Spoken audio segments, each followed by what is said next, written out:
I'm not even going to introduce this guy. You all know exactly who this is.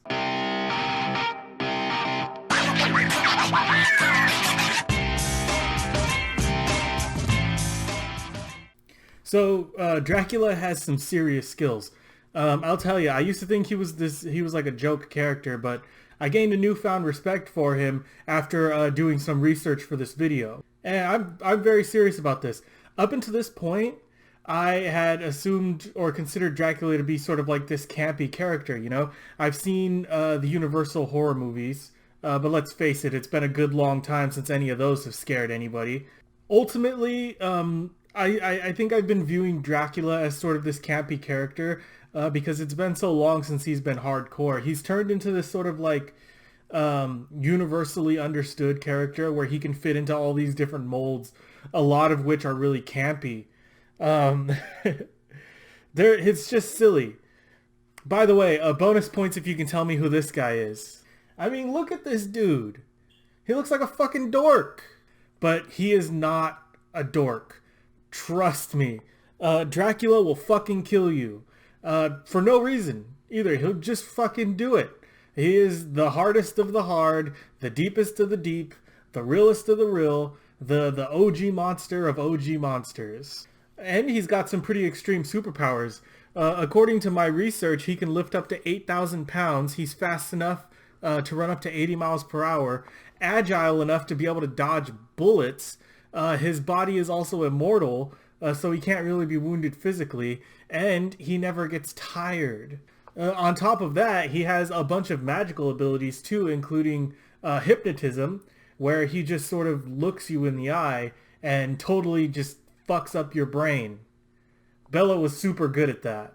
Oh fuck, I looked.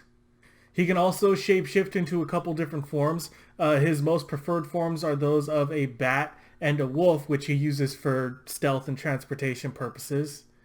Not to mention that Dracula is immortal, so he has been alive for more than 5 centuries. He's spent all that time mastering so many different skills and abilities that make him useful in many different situations. Some vocations such as combat, strategy, medicine. He's studied surgery. He's performed dark arts such as alchemy and different types of magic. Unfortunately, even though he is so strong, so powerful, he also has some really significant weaknesses. First of all, he cannot come in contact with light from the sun because it is corrosive to his skin. He is also vulnerable to both silver as a metal and fire, both of which can harm him regardless of his immortality.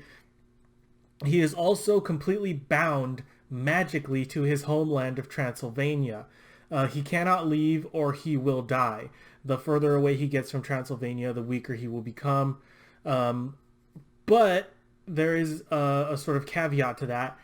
He needs to stay attached to the soil of his homeworld, so eventually he realized just he could take the soil with him, and that way he could travel anywhere in the world without losing his powers. Dracula is also dependent on a certain amount of blood. He must consume blood to keep himself strong, and he must have a period of rest, a period of sleep inside of a coffin, that coffin usually being filled with the soil of his homeland. So now I know what you're thinking, right? So Dracula is great. He's powerful. He's the OG movie monster. But what does this have to do with comic books? Well, let me tell you, Dracula is perfect for comics because he makes the absolute perfect comic book villain. He is powerful. He is evil. He is immortal. So he makes a damn good punching bag. And he is immortal, which means he can come back issue after issue for more and more conflicts with different heroes. And best of all, he's public domain, so you don't have to really license to use him. You don't believe me? Well, what if I told you that Dracula actually has over 70 years of history just in comic books, including several battles with A-list heroes including Batman, Superman, Spider-Man, and even an instance in which he battled the X-Men and used his hypnotic powers to get Wolverine to fight for his side. And those aren't even all his comic book battles. Seriously, this guy has been in every major continuity since the year 1951, where he made his Marvel debut in the Pages of Suspense #7, which is a book that I really want to review but can't seem to find. So we're going to do Tomb of Dracula instead. This comic is world famous, as you probably recognize by looking at its cover. Tomb of Dracula was published in 1972 and features Drac on the cover with what looks like a kidnapped girl in his arms. And I can't imagine she came willingly. That's a good point. Dracula has a thing for the ladies. He's all about the ladies. In fact, in continuity, he's got 3 brides. Check this out. Okay, the dude will steal your girlfriend, and he won't even feel bad about it.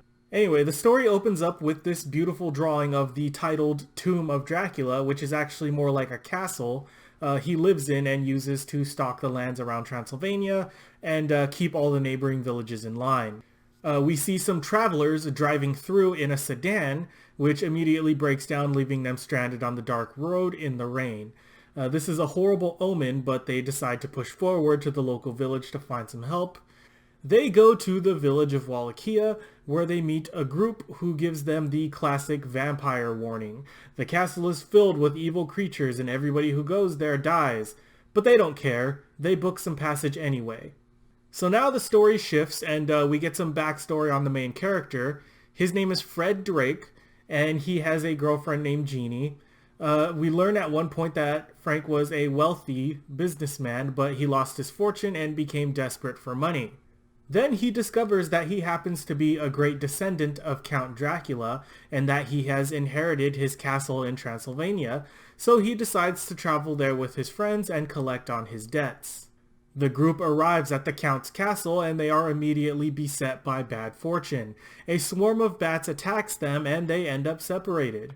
It's here where we discover that Jeannie has a silver compact mirror, which will become useful later. Also, Clifton, a friend of theirs, goes off on his own and ends up falling through the floor to the castle. Clifton falls down into some sort of underground area where he discovers the old coffin of none other than Dracula, who has apparently been staked to death and has now rotted away to nothing more than mere bones. So this is actually wrong. Okay, because Dracula was actually murdered after having removed himself from Transylvania. The reason behind that being that his body was weakened, went away from his homeland. His actual death was at the hands of Professor Van Helsing while on a trip through Europe to purchase a piece of land which he had hoped would transform into his new home by transporting his homeland soil into it. It was an abbey in, I believe, England.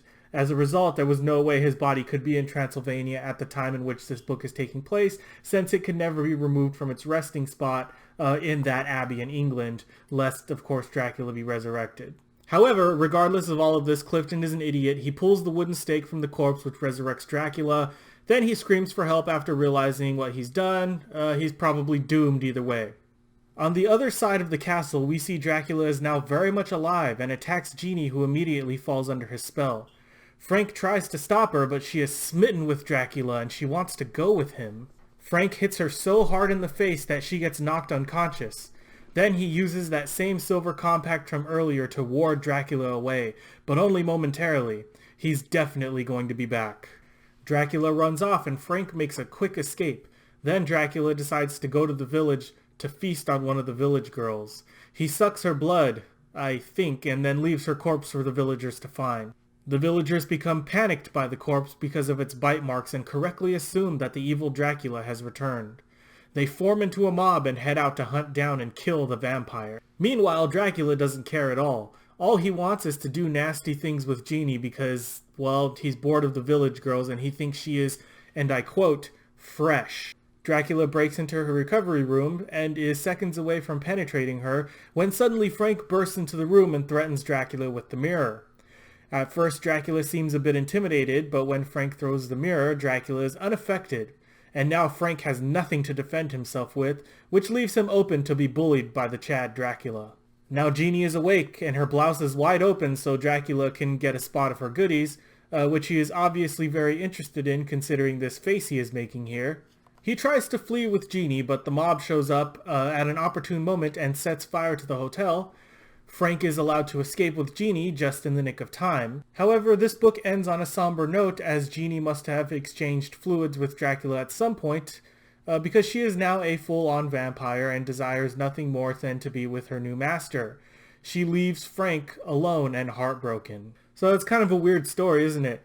It's got a sad ending. I feel really bad for Frank. He seemed like a nice enough guy. He was just kind of down on his luck. All he wanted was to go and make a brand new life for his new girl Jeannie. But in a sad twist of fate, he just ends up getting cucked by his great-grandfather.